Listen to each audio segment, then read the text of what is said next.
Hey everybody, welcome. Getting ready for the sixth Sunday, Valentine's Day.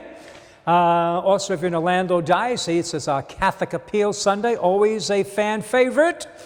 It's an opportunity really to extend, show our appreciation and gratitude to God first and foremost. And anyway, that's one part of it. And also, it's the last Sunday before Lent.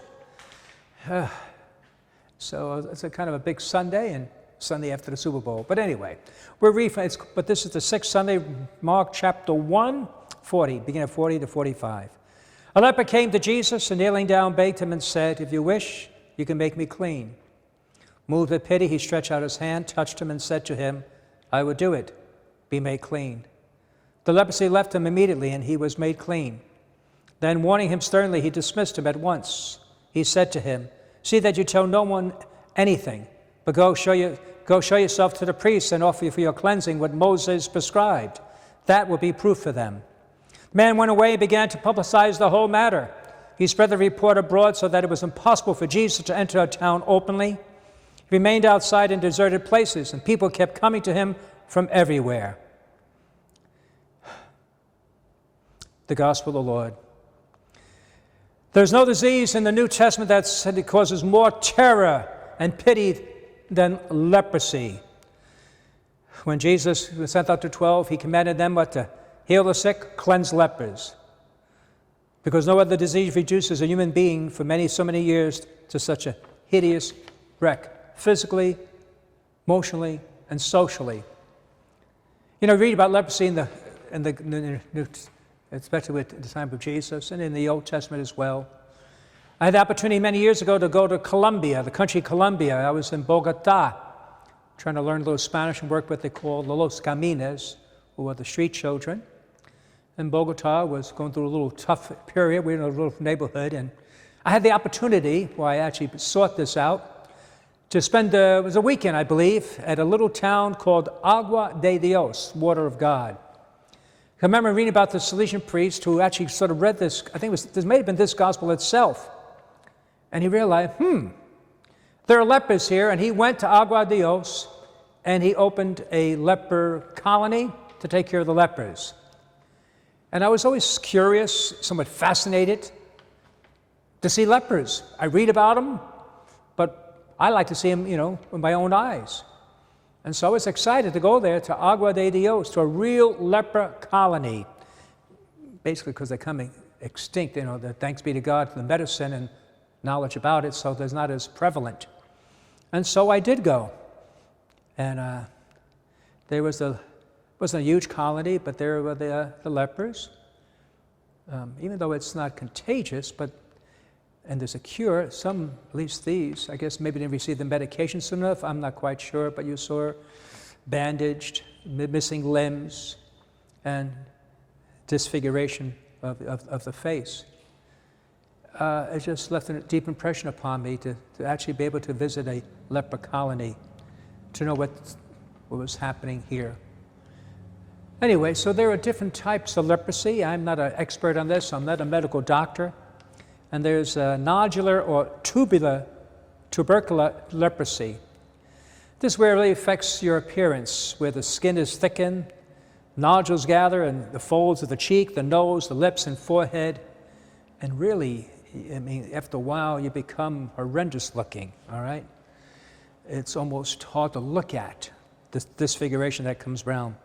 The eyebrows fall out, the eyes become staring, voice becomes hoarse, the breath wheezes because of ulceration on the vocal cords. The hands and feet are ulcerate. And slowly the sufferer becomes a mass of ulcerated growths.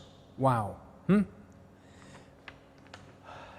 That's a tough way to go, imagine. So you can see why they would want the lepers to be isolated, a fear of contracting that sickness. And, well, the appearance was quite frightening.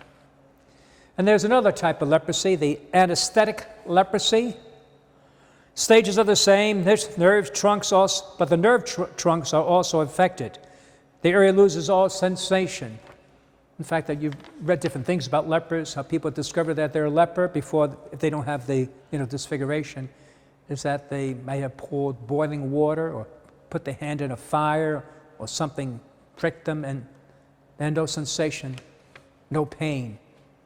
And that is the signs that, oh my goodness, this is what's taking place. And because they don't know what has happened.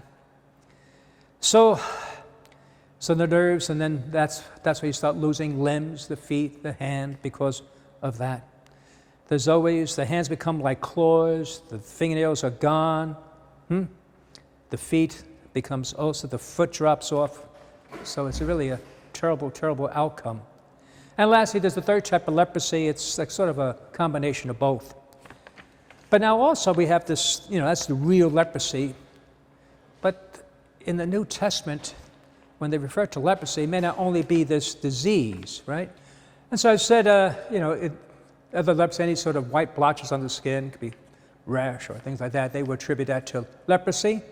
And even in one's home, if there's any sort of fungus, right, because of the temperature, the weather, that would be considered, contaminated leprosy. Clothing might have that, fungus on it. And so you would treat it the same way. And it was tough being a leper. It was, not only the physical pain, but it was the emotional pain as well, being excluded, being an outcast.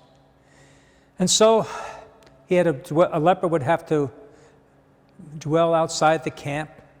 He must go with rent clothes, rip their clothes, bared head, a covering upon his upper lip, and as he might give warning of his polluted presence, he would have to cry out, unclean, unclean. Imagine talking about self-image or self-concept.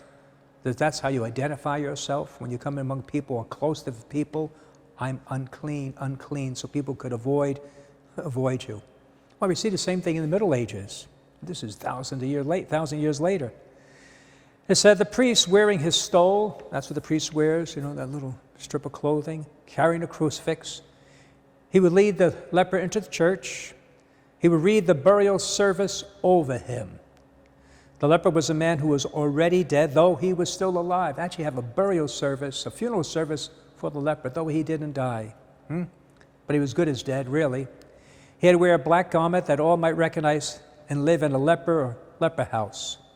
He couldn't come into a church service, but while the service went on, he could peer in like a little leper squint cut in the walls. So the congregation would be inside the church and have a little hole, and he could, strain and try to look, see what's going on inside. It was terrible. Sometimes you don't know what's worse, the physical pain or this emotional distance, being an outcast.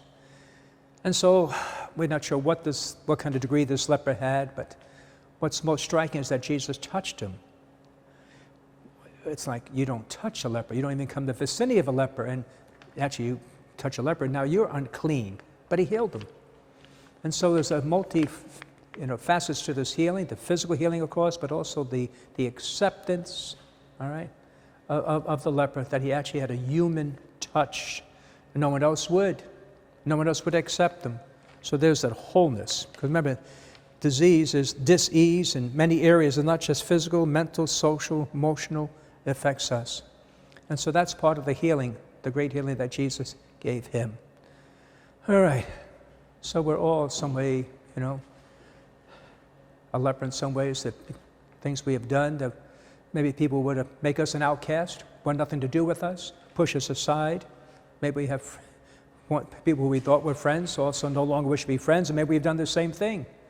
So maybe we can reach out to people who maybe we have ignored, pushed aside, excluded. And if whatever they are, we're all God's children. So let's try to be more accepting, more welcoming to all. God bless you.